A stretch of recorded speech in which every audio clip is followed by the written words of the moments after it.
Welcome to my video on autism classifications. Before I start, I want to put out some disclaimers. First, I am not a doctor, psychologist, nor did I study for it. I did some research on the topic and left the links to the research I used in the description below. Second, I feel that the descriptions used are very clinical and do not describe how the actual autist experiences the problems which come from their autistic issues. Third, if you hear crackling behind me, that is Kitty providing background noises with a plastic bag. I am not going to take it from her because she is playing so very cute with it. Having that said, let's start.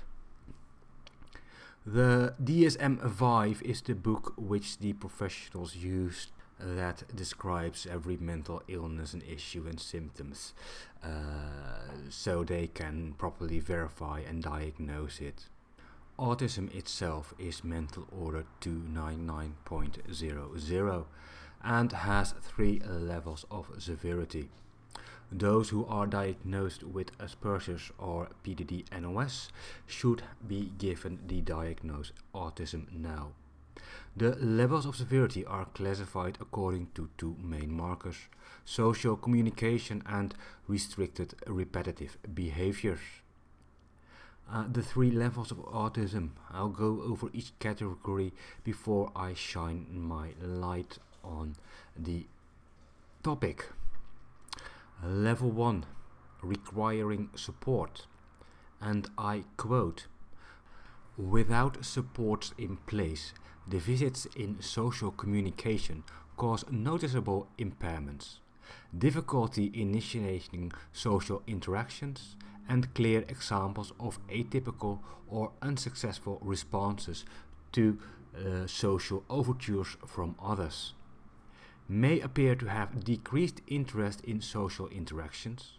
For example, a person who is able to speak in full sentences and engages in communication, but whose to and fro conversation with others fails, and whose attempts to make friends are odd and typically unsuccessful.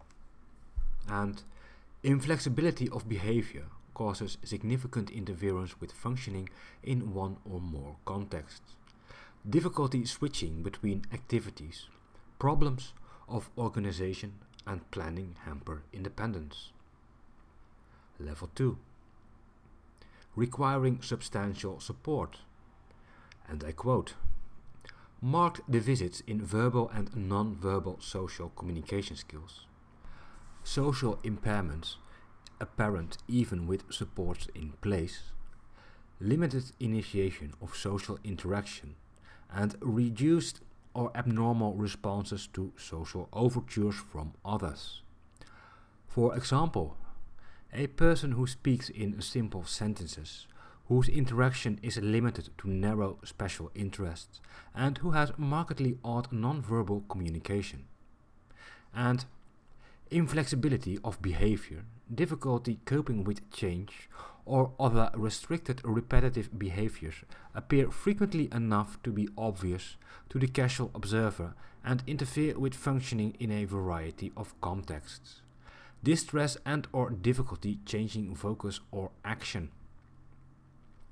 Level 3, requiring very substantial support, and I quote, "Severe deficits in verbal and non-verbal social communication skills cause severe impairments in functioning, very limited initiation of social interactions, and minimal responses to social overtures from others. For example, a person with few words of intelligible speech who rarely initiates interaction, and when he or she does, makes unusual approaches to meet needs only and responds to only very direct social approaches. And inflexibility of behavior, extreme difficulty coping with change, or other restricted repetitive behaviors markedly interferes with functioning in all spheres. great distress, difficulty changing focus or action. Two things I wish to point out here is first, that an autism diagnosis says nothing about the intelligence of the autist in person or the emotional development of the autist. This can be very hard to measure for autists of level 2 and 3 in the first place, and has to be seen separate on how our body wrongly processes stimulations in the broader sense of the word in the autist context. Though intellectual disability is not an uncommon diagnosis, but as mentioned a bit controversial, as it's often assumed someone is less intelligent due to their disabilities and will need to show they were wrong over time. And though intellectual disability is long thought common, it has now become clear that autism can also come with high intelligence.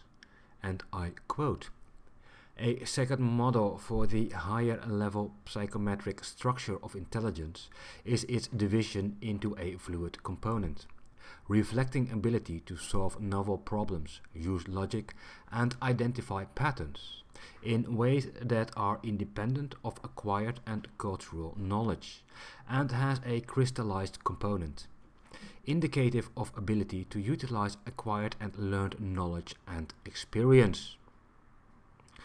This can result in highly intelligent persons being stuck in a body that just does not work with them, being highly intelligent and hyper-aware of their mistakes, but realizing it only after the situation in which they had their autistic moment, and people treated and approached in different ways than befit their intelligence.